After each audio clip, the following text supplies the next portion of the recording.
उस पुराने घर की हवा अब बदल चुकी थी। दिन में भी दिए की लौ कांपती थी और रात को हर कमरे में अजीब सी आवाजें गूंजती थीं।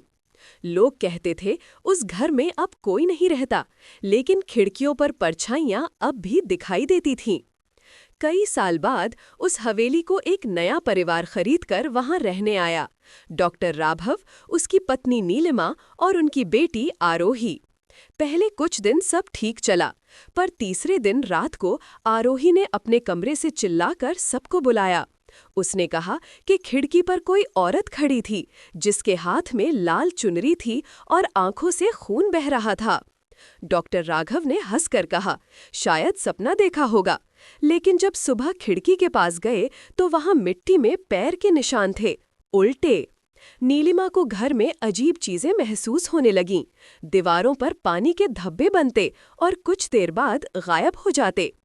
एक दिन उसने मंदिर की घंटी बजाई, लेकिन घंटी अपने आप टूटकर गिर पड़ी। उसी वक्त दीवार पर शब्द उभरे, मीरा लौट आई है। आरोही को हर रात वही सपना आता, एक औरत जो उसे पुकारती थी, मुझे पहचान बेटी, मैं तुझसे अधूरी हूँ। नीलिमा ने डर के मारे उस कमरे को बंद करवा दिया, लेकिन उसी रात दरवाजा अपने आप खुल गया। आरोही गायब थी। सुबह पूरे घर में उसकी तलाश हुई। आखिरकार आंगन के कुएं के पास उसका रिबन मिला। नीलिमा फूट फूट कर रोई, लेकिन कुएं के पानी में नीचे किसी का चेहरा दिखा, आरोही नहीं बल्कि तान्या का।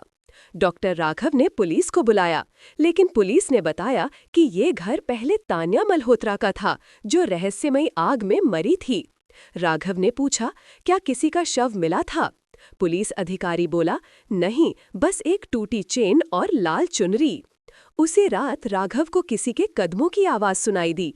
वो नीचे गया तो देखा नीलिमा सीढ़ियों पर खड़ी है, लेकिन उसकी आंखें लाल थीं और चेहरा किसी और जैसा लग रहा था।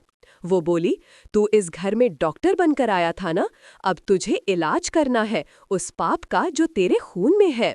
राघव घबरा गया, तुम कौन हो? वो मुस्कुराई, मैं वही हूँ जिसे इस घर ने हर जन्म में जलाया है, मीरा, तान्या, अब आरोही।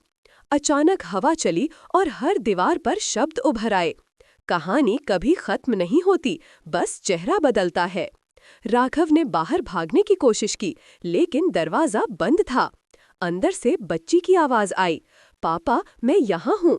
वो मुड़ा तो देखा आरोही वहीं थी, पर उसकी आंखें अब मीरा जैसी थीं। उसने कहा, अब इस घर को नया नाम मिलेगा, मल्होत्रा हवेली। अगले दिन सुबह घर खाली मिला। पुलिस को ना कोई लाश मिली, ना कोई सुराग। बस आंगन में लाल चुनरी उड़ रही थी और दीवार पर किसी ने लिखा था, जो इस घर में आएगा वो अपनी सच्चाई यहाँ छोड़ जाएगा।